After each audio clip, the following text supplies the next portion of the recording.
बुलढाणा जिल्ह्यामधील चिखली तालुक्यातील सारंगवाडी हा प्रकल्प दिवंगत भारतीय जनता पार्टीचे ज्येष्ठ नेते आणि 2009 मध्ये विरोधी पक्षनेते स्वर्गवासी भाऊसाहेब फुंडकर यांनी पाठपुरावा करून सारंगवाडी हा प्रकल्प मंजूर करून घेतला होता।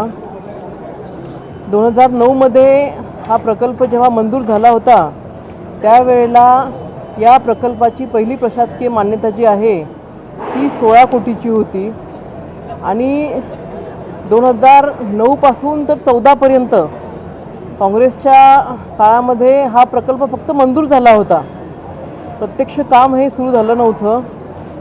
महायुतीचं सरकार आल्यानंतर या प्रकल्पाला गती देण्याचं काम त्या ठिकाणी झालं, परंतु दुर्दैवाने त्यावेळेला जे महामंडळ आहे त्या महामंडळाचे तत्कालीन MD कुशिरे म्हणून आणि ज्या कंपनीला हे काम देण्यात आलं होतं, वॉटरफ्रंट नावाची कंपनी आहे, यांनी संगनमताने 2009 पासून तर 2024 पर्यंत त्या ठिकाणी चुकीच्या पद्धतीने कागदपत्र दाखवून चुकीच्या पद्धतीने टेंडर भरून हा 16 कोटी रुपयाचा प्रोजेक्ट हा 260 कोटी रुपयापर्यंत दिला।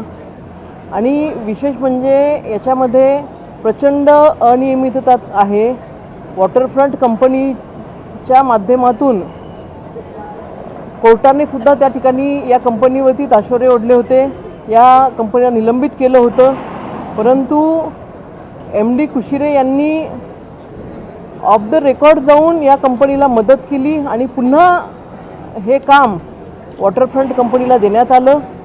या संदर्भातली लक्षवेधी आज आम्ही लावली।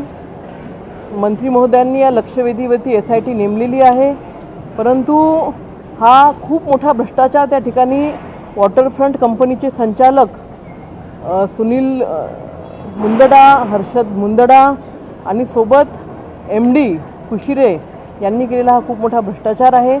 SIT मंत्री महोदयांनी सांगितलं की 3 महिन्यामध्ये या SITची चौकशी पूर्ण होऊन त्या ठिकाणी कठोर कारवाई त्या ठिकाणी केल्या जाईल।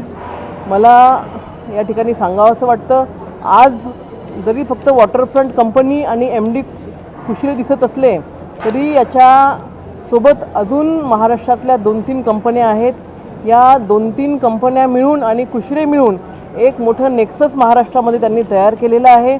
असे बरेचसे प्रोजेक्ट्स आहेत महाराष्ट्रामध्ये की त्यांनी अवास्तव त्या ठिकाणी कागदपत्र दाखवून अवास्तव डिमांड त्या ठिकाणी केलेली आहे, मोठे मोठे टेंडर त्या ठिकाणी भरलेले आहे, प्रत्यक्ष काम मात्र कुठेही पाहिजे त्या पद्धतीने झालेलं नाही आहे। रत्नागिरी जिल्ह्यामध्ये लांजा तालुक्यामध्ये याच वॉटरफ्रंट कंपनीने जवळपास 6000 कोटी रुपयाचा असाच एक प्रकल्प घेतलेला आहे।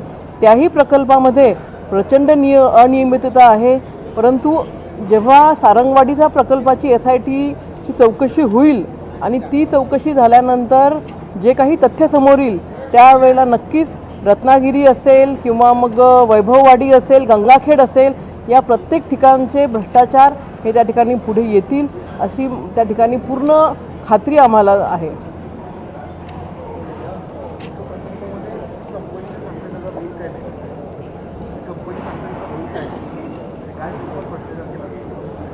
या कंपनीचे जे आता तुम्ही बघताय 2009 मध्ये जेव्हा हा प्रकल्प मंजूर झाला त्याचा खर्च तेव्हा म्हणजे त्याची पहिली प्रशासकीय मान्यता ही 16 कोटीची होती आणि आजच्या घडीला 260 कोटी रुपये त्या प्रकल्पाला लागत आहेत आणि एवढ्या मोठ्या प्रमाणामध्ये त्या ठिकाणी पैसे खर्च करून सुद्धा अजूनही हा प्रकल्प पूर्ण झालेला नाही आहे।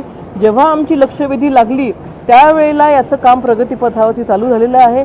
बरेचसे जे बिलं आहेत हे काम न करता त्या ठिकाणी काढून घेतलेले आहेत, प्रचंड त्याच्यामध्ये अनियमितता आहे आणि काहीतरी अनियमितता आहे म्हणूनच आज मंत्री महोदयांनी याच्यावरती SIT नेमलेली आहे।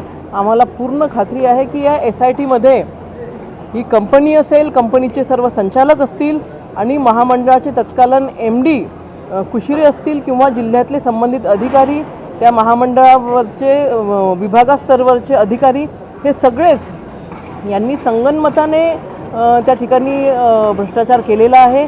आणि हा महाराष्ट्रामध्ये फक्त एकच प्रकल्प नसून असे बरेचसे प्रकल्प आहेत आणि अजून बऱ्याचशा कंपन्या त्या ठिकाणी आहेत. जसं जसं चौकशीचे रिपोर्ट्स पुढे येतील तसे तसे येणाऱ्या काळामध्ये भविष्यामध्ये याच्यातलं तथ्य समोर येईल. कोण कोण याच्यामध्ये अजून बाकी कंपन्या आहेत, कोणाचा राजकीय दबाव त्या कंपन्यांवरती आहे किंवा राजकीय दबाव महामंडळाच्या अधिकाऱ्यांवरती आहे, हे चौकशी निश्चित त्या ठिकाणी कालांतराने येईल.